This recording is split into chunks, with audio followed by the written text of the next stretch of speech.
សំពើក្រែងដំណាំងស្ដៅអណ្ដងសាវរីស្ទឹងពេជ្រចិនដាយើងឃ្លាតគ្នាឆ្ងាយអាឡ័យភ័ត្រាស្ដាយសួនកុមារ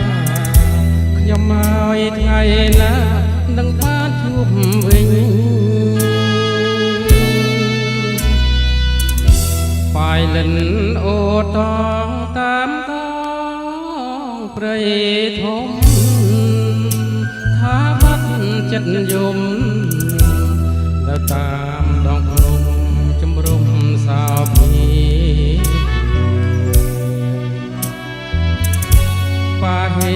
អូនហើយយកធ្លាប់ជួបគ្នាក្រំដួងចន្ទ្រាថ្នាក់ថ្នមពុំងាអោបត្រកងបី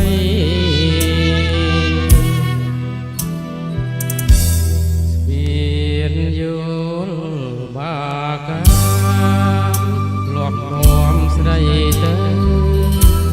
នំយ៉ាងចាំនៅវាពេជ្រនេត្រី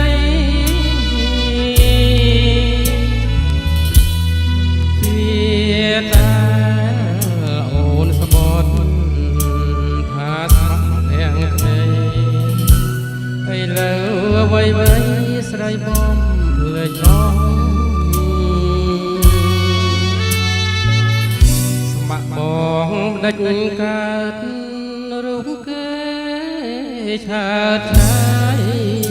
គេមានប្រាក់ចាយស្ដាយអ្វីរូបបងរកមានអ្វីសោះក្របុនក្រសាំងក្រប្រាំងគ្មានឈ្មោះមិននឹកស្មានសោះស្នេហា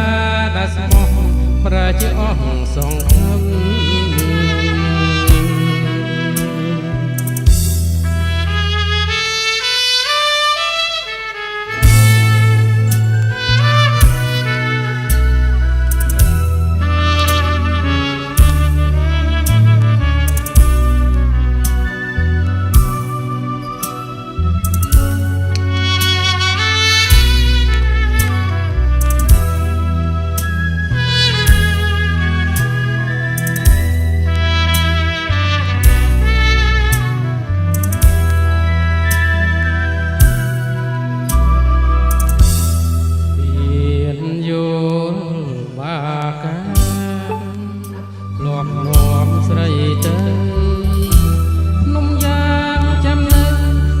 ពេជ្រនេត្រី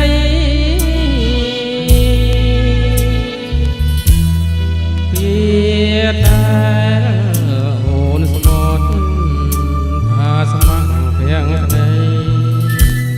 ឥឡូវអ្វីស្រីបងភ្លេចអស់